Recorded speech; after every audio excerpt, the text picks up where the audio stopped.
Hey guys, this is Lashette from Scarlet Moon Creations, and I am back. This is, I guess, part 2 of my Comparing Oracles series, where I compare the Soul Trees Oracle cards and the Sacred Destiny Oracle cards. Keywords.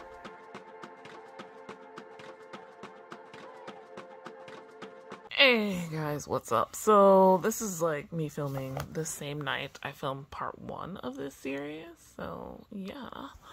And I looked through the 2 guidebooks to find similar cards, similar keywords, and yeah, in the first video it was kind of rambly, and I apologize, but as I was talking, I've kind of like came back to the original reason I started filming. And these two are similar in that they have one-word keywords on the cards themselves. If they have more, it's in the guidebook. And I wanted to see if there were any similarities between the two, and there are. So let me show you the cards that are similar, and I guess we might talk about them a bit. Maybe how one image or another to me fits that keyword. And I don't know. This is also, I guess, a bit of a deck study with both, because I'm looking at the keywords. I'm not going to get rid of either deck, I don't think. Like, that's not my plan, to see if, like, oh, this one has better keywords than the other. I guess, you know, never say never, because if that happens, it happens. But I think it will give me peace of mind to compare and contrast the keywords. So let's look at those cards. Okay, so from the 2 decks, I found 11 cards with matching keywords that are in both. So there's 80 cards in the Soul Trees Oracle and 52 in the Sacred Destiny Oracle. So not bad. Less overlap, but this was also a reminder about Soul Trees. And I also have one possible. They don't have matching keywords, but I think matching meanings. There might be more of those, but we're gonna stick to what I found for now. So we have abundance first in both, and I like both of these images. I think I like this artwork better. But yeah, so they both have abundance. They also both have action, and I'm seeing that more in this card than in this card, but that's, I feel like the kind of wavy lines on the sides of this tree kind of give that action feel. It's just harder to get action from a tree.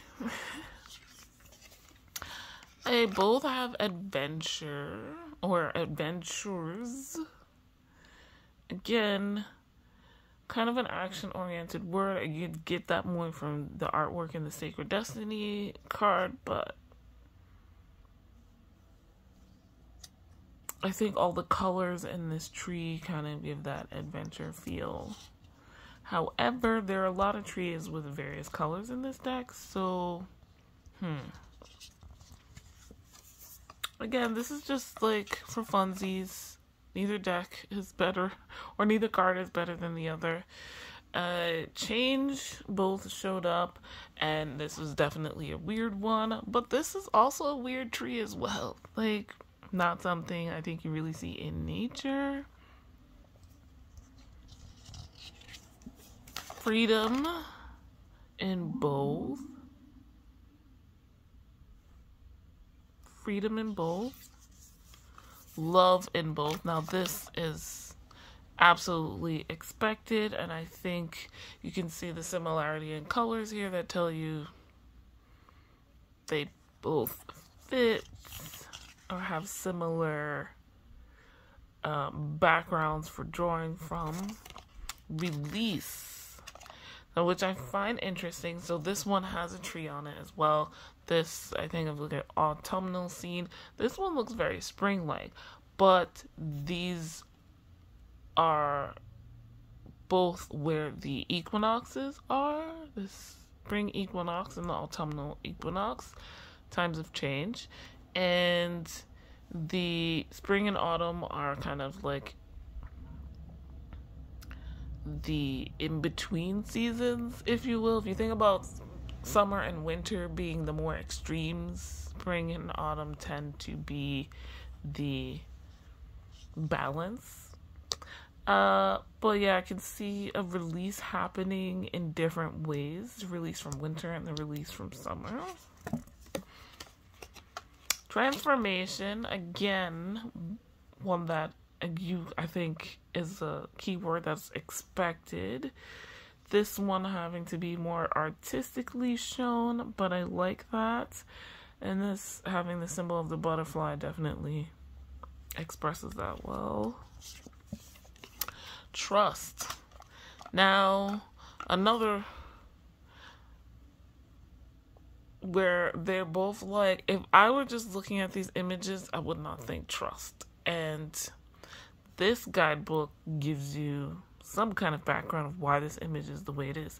This one doesn't. This is not a bad thing, but like I said in the beginning, Allison says this is a very intuitive deck. Use your intuition. I'm not giving you anything else. Truth also in both. Again, a tree here, so it's very interesting when we get an actual tree to compare to the tree's oracle. And again, not sure what these mean, but I will tell you, I see this as truth because of the warm color palette, but that's a personal association for me. Like, I see passion as truth as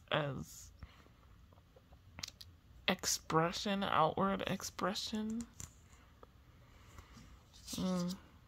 Not sure about this one, so I would have to read the guidebook. And then wisdom. This one definitely giving more wisdom vibes to my knowledge. With this is one of the thickest trees, and you know, trees, you can tell their age by how many rings they have. The thicker the tree, the more rings they have, the older it is, and with age comes wisdom, that kind of thing. Not sure here. Might be a hidden wisdom with the hidden depths of the waters and how we don't really know what's in our oceans to that much of a degree. And then these two, I feel, while not the same, are similar in meaning enough. New path emerging, which here, after being cut off, and new beginnings, which I did look at this one in the guidebook, and this is a sunrise. So, yeah. Now, the thing is, these decks, looking at them again, I realized, or remembered, they have different purposes. This is more connecting with your inner wisdom. Let me zoom out. Okay. Soul Trees, it says, is for connecting with your inner wisdom. And using insight and inspiration, the Sacred Destiny is, these are supposed to be like gateways to finding out your sacred destiny. And this Soul Trees obviously uses very much similar art style and for each card, and the Sacred Destiny does not. Like, there's a singular subject here, and while these aren't, they're both meant to be read intuitively, obviously. But I think the Soul Trees is... I'm remembering why I picked it, because a lot of the keywords fit my lifestyle. I think the Sacred Destiny has more of the expected keywords. As I was going through Soul Trees, I remembered, oh yeah. So when I say Soul Trees fits my lifestyle more, there's more of a kind of new age. I don't consider myself new age, but new age... What's the word I'm looking for? Magic, mystical type of thing. Where as the Sacred Destiny is more grounded in reality, it feels. Oddly enough. These are both nature themed, but this, I feel, takes more imagination, and they're spiritual in different ways. This fits more with my witchcraft, and I think has a lot more about more modern words. There's a couple in here that are like 2 words or 3 words. The beginning, reconnect with spirit, and that's okay. I feel a little better remembering why I have the Soul Trees, and a little bit better about using the Sacred Destiny, because, well, like I started with the first one, I wasn't sure what to use Sacred Destiny for. And I have been unsure about what to use the Soul Trees Oracle for.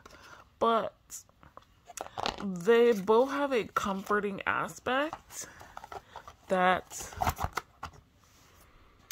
I think I was a little concerned that there might be too much overlap in them. Especially since these are 2 of the decks where I'm just like, huh? About the most? So, yeah, I'm not sure what conclusion I've come to as far as how else to use the Sacred Destiny's Oracle. But like I said, they both have a comforting aspect, and I remembered while going through the cards that I did use Soul Trees for that, like pulling when, like tonight, I was really anxious or indecisive and maybe talking down to myself mentally. And I have done that quite a few times with the Sacred Destiny Oracle. So there's that. I think it would be easier to do like meditative work with this one. I wasn't really thinking about it, but I'll definitely be keeping both decks, and I'm gonna compare them some more. Just comparing and contrasting the decks in the collection I have might be a thing I do more of, because another thing I feel kind of anxious about is how many decks I have, and it's just like, why am I getting them? And I'm thinking, oh, if I get a new one, it has to fulfill a different purpose. But am I the person that needs a deck for everything? I don't use my decks for every decision I make, or every issue I have in my life. There's certain ones, particularly spiritual focused, and yeah, I don't really use my decks for relationship stuff, financial things. Yeah, I'm not gonna get into that. That might be a whole other discussion video at some point if I feel comfortable expressing that. But yeah, guys, like this video if you liked it. Subscribe if you are new. Hit the notification bell so you know when the next video is coming out. I'm not sure what it will be. It might be probably will be a deck study update on one of the ones I started already, a part 2 of something. Not sure. But yeah, let me know what you think in the comments down below. Have you gotten into this situation where you're like, I don't know what to use my decks for, and I need to compare them to see, like, why do I have these? What's going on? And just playing with them made me feel better mentally, emotionally here. So I'm not mad about it, even though I haven't come to a conclusion. But that's not. This is decks. We in woo-woo territory. I don't need a concrete, logical, practical solution to a problem. So, with all that said, guys, thank you so much for watching. I'll see you in the next video. Bye.